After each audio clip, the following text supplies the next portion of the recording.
নমস্কার, আমি তোমাদের জয়দেব শাস্ত্রী। শুভ কাজে কলা গাছের ব্যবহারের পেছনে বাস্তুশাস্ত্র সংস্কৃতিগত পুঙ্খানু ব্যাখ্যা আজকে আপনাদেরকে দেব। ভারতীয় সংস্কৃতিতে কলা গাছ একটি বিশেষ গুরুত্বপূর্ণ এবং আধ্যাত্মিক গাছ হিসেবে বিবেচিত। এটা আমরা সবাই জানি। বিশেষত বিয়ে, পূজা, ব্রত বা নতুন কাজের সূচনা প্রতিটি শুভ মুহূর্ত কলা গাছের ব্যবহার বাধ্যতামূলক বলেই ধরা হয়। এটি কোনো ধর্মীয় রীতির কেবল বাহ্যিক অংশ নয়, বরং বাস্তুশাস্ত্র ও যোগতাত্ত্বিক দিক থেকেও একটি গভীর প্রতীকী ও শক্তিশালী ব্যাখ্যা বহন করে। কলা গাছের ব্যবহার কেন এত জরুরি? একটি গাছ কি এমন বিশেষ গুণ থাকতে পারে? কি আছে কলা গাছের মধ্যে? কেন কলা গাছকে আমরা এত প্রায়োরিটি দিই? কলা গাছ কি তৈরি করতে পারে শুনি তাহলে। জীবনের পূর্ণতা ও চিরনতার প্রতীক। প্রথমেই বুঝতে হবে কলা গাছকে হিন্দু সংস্কৃতিতে বলা হয় অখণ্ড, অক্ষয়, অর্থাৎ যা কখনো শেষ হয় না।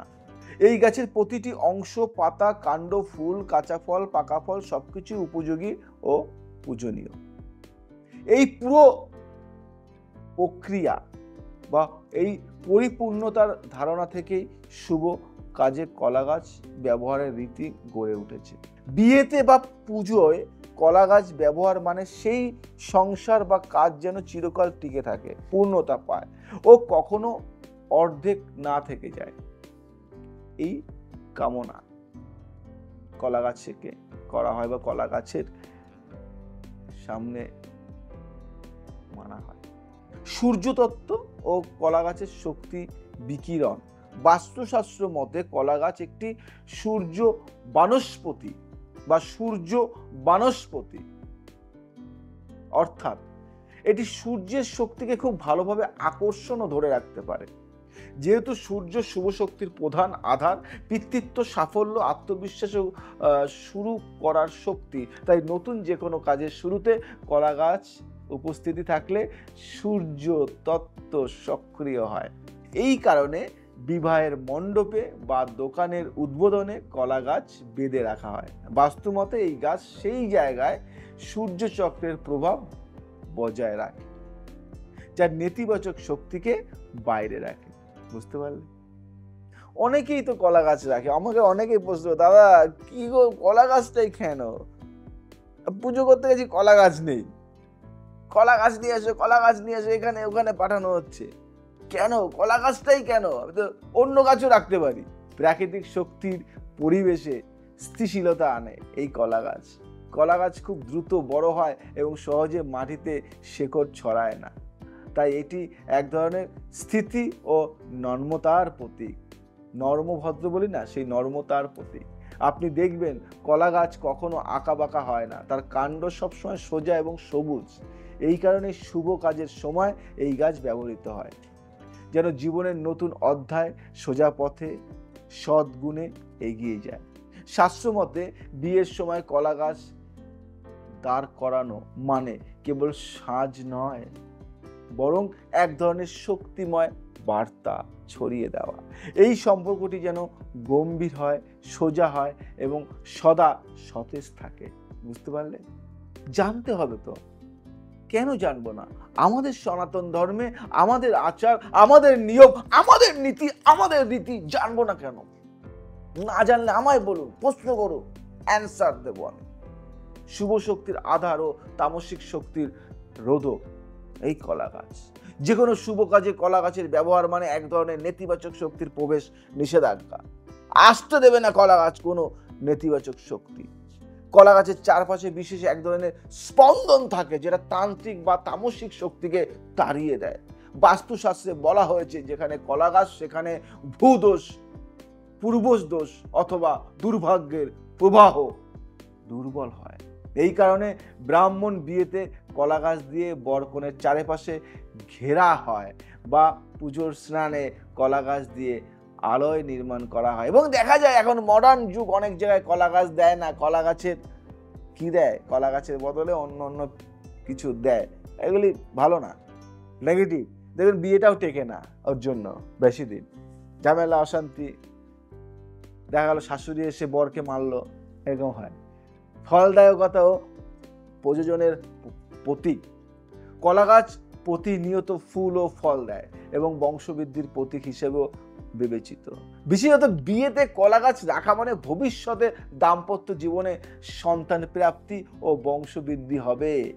পালিয়ে গিয়ে বিয়ে করলে হবে? হবে না। এই সুবাসিসের প্রতীক হিসেবেও কাজ করে। শাস্ত্রমতে কলা গাছের ফুল ও কাঁচা কলা গর্ভস্থ নারীদের জন্য শুভ ফল দেয়।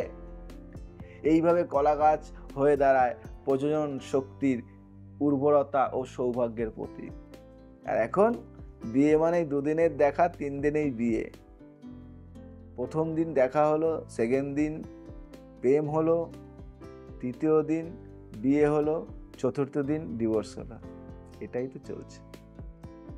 ঐতিহ্যগত মন্ত্র সংহিতা ও কলাপত্র ব্যবহার আজকে আমি বলবো। বৈদিক যুগ থেকে কলা পাতা পূজায় অত্যন্ত গুরুত্বপূর্ণ।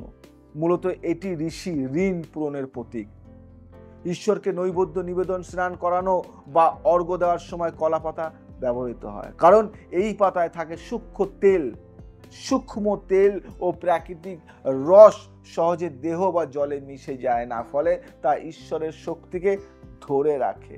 এই পবিত্রতা ও ধারণ ক্ষমতা থেকেই শুভ কাজের সময় কলা গাছ এবং তার পাতার ব্যবহার বেঁচে আছে আজও।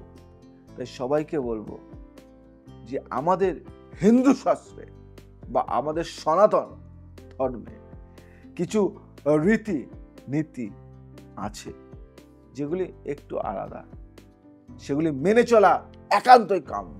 কলা গাছ মানে শুধু সাজ নয়, এ একটি মহাশক্তি। আধুনিক যুগে অনেকেই একে শুধুই ঐতিহ্য বা সাজসজ্জা বলে মনে করলেও বাস্তুশাস্ত্র ও আধ্যাত্মিক বিজ্ঞানে কলা গাছ এক জীবন্ত ব্রহ্মতত্ত্ব বহন করে। এটি শুধু একটি গাছ নয়, বরং একটি উচ্চতর শক্তির প্রতীক, যা জীবনের শুদ্ধতা, সমৃদ্ধি এবং দীর্ঘস্থায়ী সফলতার অনুপ্রবেশ ঘটায়। তাই আপনি কি জানেন, বাড়ির পূর্ব বা ঈশান কোণে কলা গাছ লাগালে সম্পত্তির ক্ষতি থেকে রক্ষা পাওয়া যায়?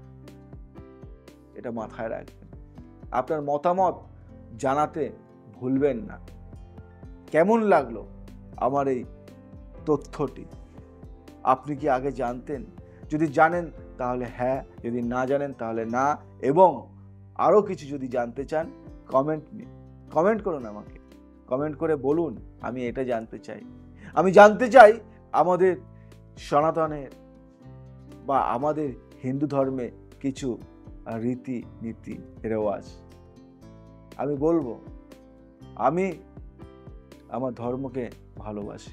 আমি অন্য ধর্মকে ভালোবাসি না তা নয়, আগে আমি আমার ধর্মকে ভালোবাসি, আমি তারপরে অন্য ধর্মকেও ভালোবাসি। কাউকে ছোট করছি না। সব ধর্মেরই কিছু রীতিনীতি থাকে এবং সেগুলি জানা দরকার, সবার জানা দরকার। তাই যদি না জানেন তাহলে আপনারা এই অনুষ্ঠানটি বা এই প্রোগ্রামটি বা এই তথ্যটি শেয়ার করুন, সাবস্ক্রাইব করুন এবং লাইক করুন, কমেন্ট করুন, জানান আমাকে। ভালো লাগে, যদি ভালো লাগে একটা লাইক তো বানতা হ্যায়। আজ আসি, আবার আসবো নতুন কিছু নিয়ে। ভালো থাকবেন, সুস্থ থাকবেন, সবাইকে ভালো রাখবেন। জয় শ্রী ঠাকুর।